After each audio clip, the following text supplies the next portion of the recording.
This video is going to be geared more towards new players, but this is a question that I get somewhat frequently, so I wanted to dedicate a video to it so that way for future reference for any new players that might be coming into Warpath, they can understand exactly how the city buff system works. In this video, I'm going to take you guys through level 1 through 3 cities. We're going to talk about the different buffs that are available and if they stack or not. Let's go ahead and get started.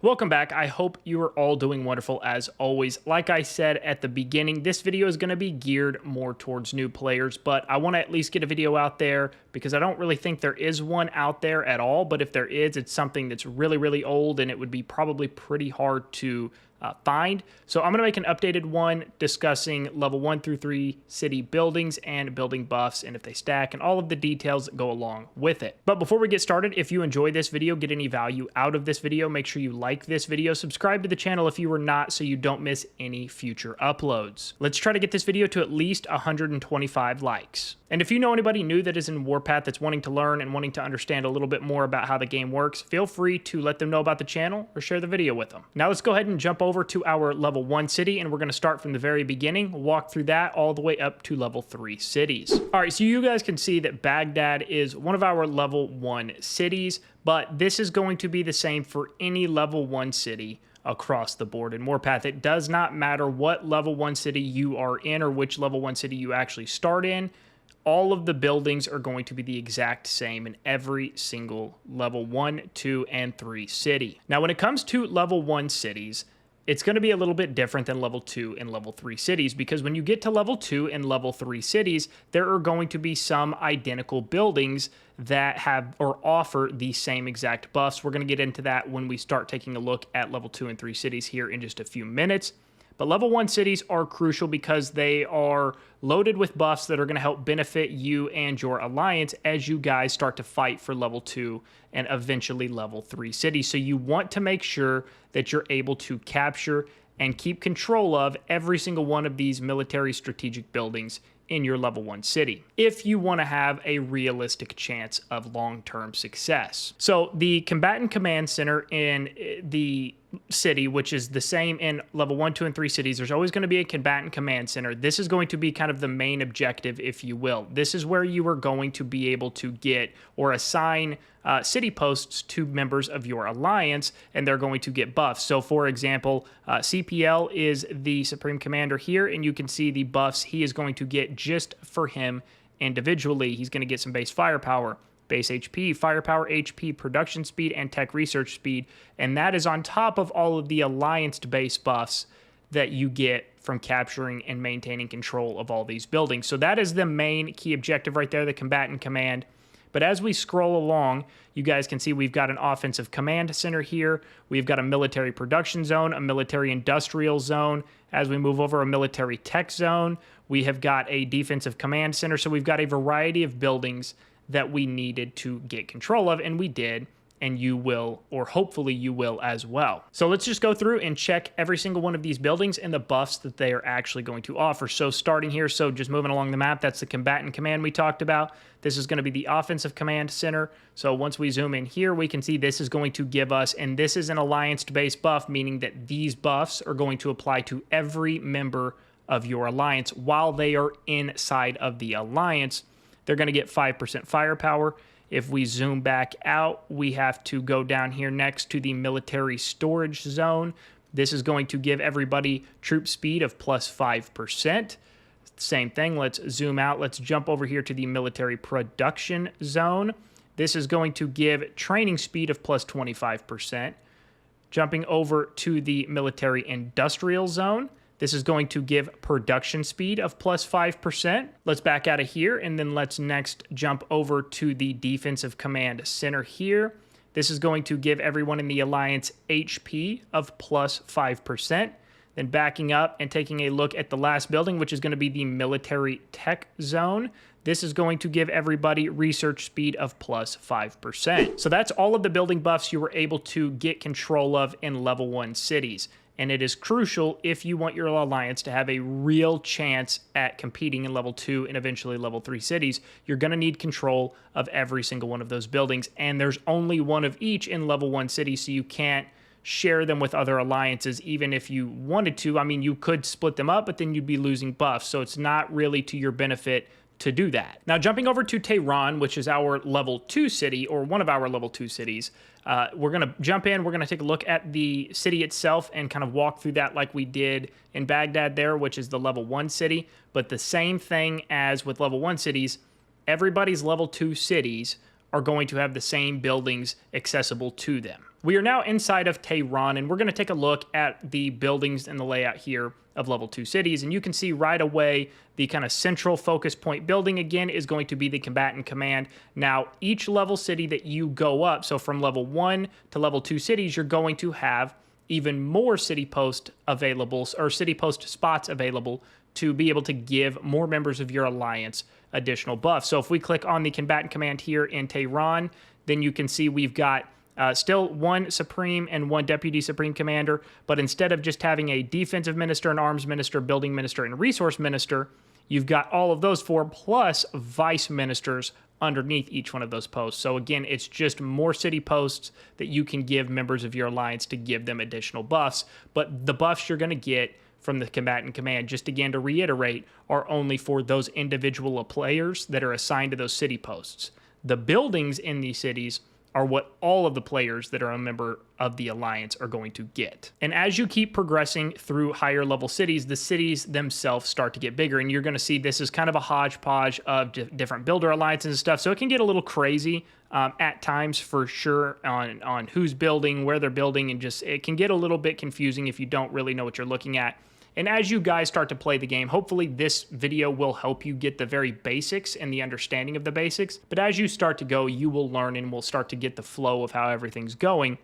But level 2 cities are where it starts to get a little bit tricky, and where especially new players start to get confused, because there are multiple buildings that are going to be offering the same set of buffs. But the big question is do they stack? So if we scroll down a little bit, you can see that we have got, now it's kind of hidden there, but we've got a fort there that we've got control of. We've got a fort here we've got control of.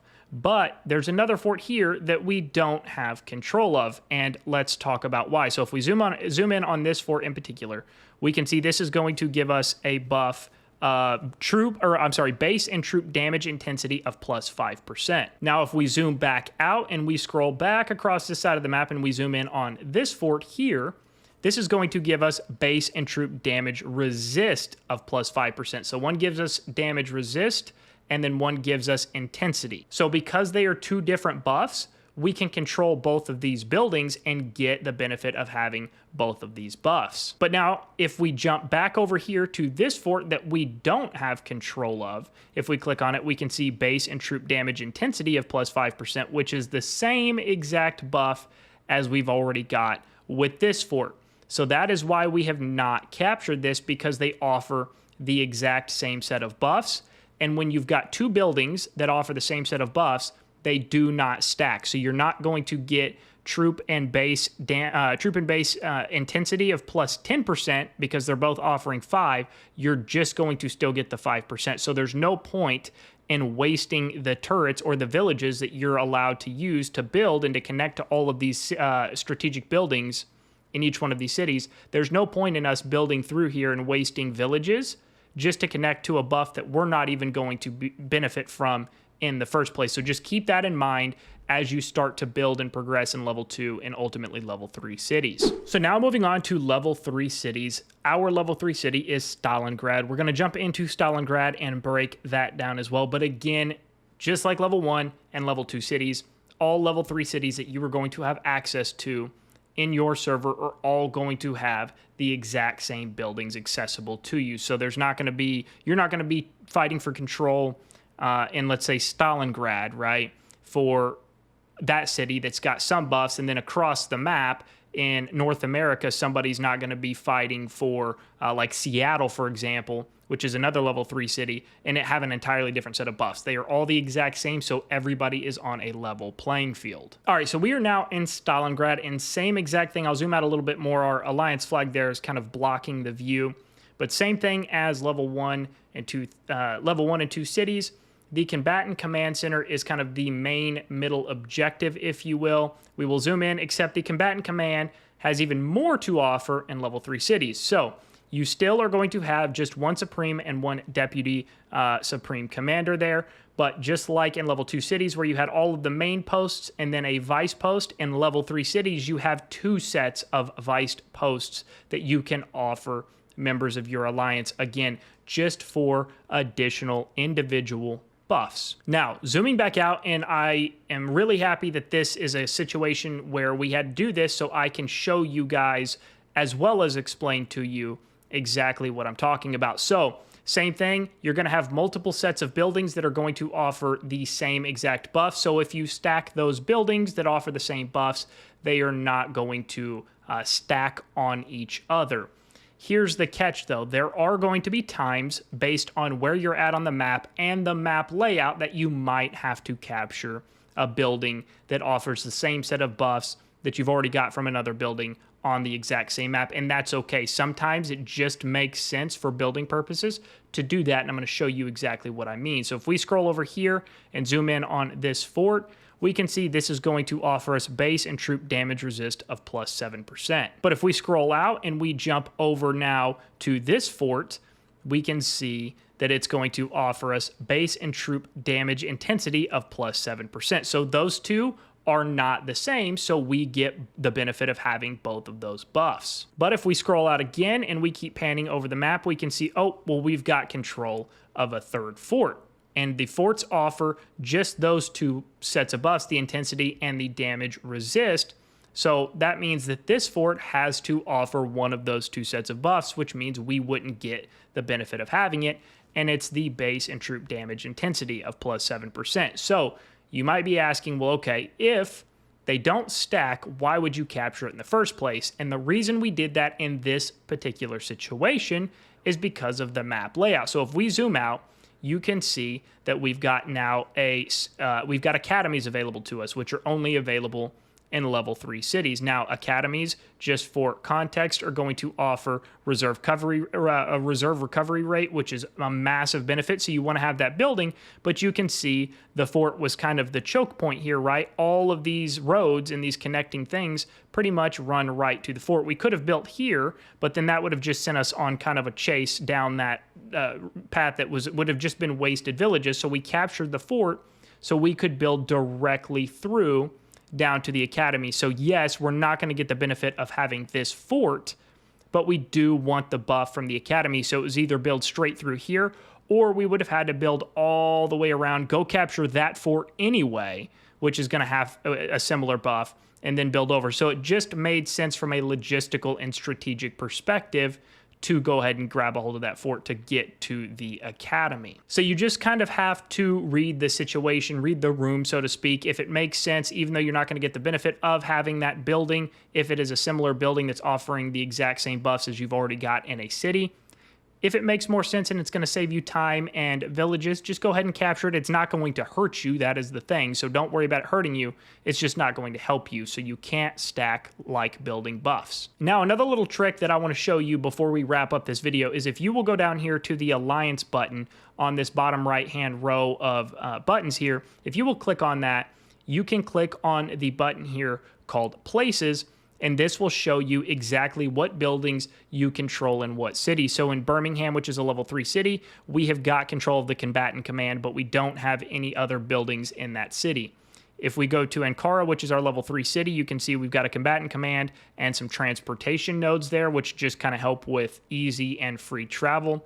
Stalingrad, which is our level 3 city, is where we hold all of the big main strategic buildings, which are going to give us those buffs: intensity, damage resist, and reserve recovery rate. And then in Tehran, for example, which is our level 2 city, you can see we've got the combatant command, the firepower, HP, damage intensity, and damage resist. And then, of course, in Baghdad, which we already took a look at, our level 1 city, we have control of all of these buffs. So you can see what you've got, and then you can strategically decide what you're going to go after, if you're able to go after anything at that point in time. With that being said, again, this is geared more towards new players, but hopefully this will help any of you that are running alliances, or maybe you are part of the leadership team within your alliance and you're brand new to Warpath and still getting your feet wet, still trying to understand how the system works. Hopefully this video will help. If you have stuck around and made it this far into the video, if you have access to Discord and are not already in our community Discord server, the link to that is going to be in the description of the video below. Click on that link, it'll take you right into the community Discord server. Whether you are a new player, have questions, want to learn, or whether you're a veteran player and just want to come hang out and get to know more people in the community, doesn't matter. Absolutely everybody is welcome. As always, thanks for taking the time to watch the video today. We'll see you on the next one.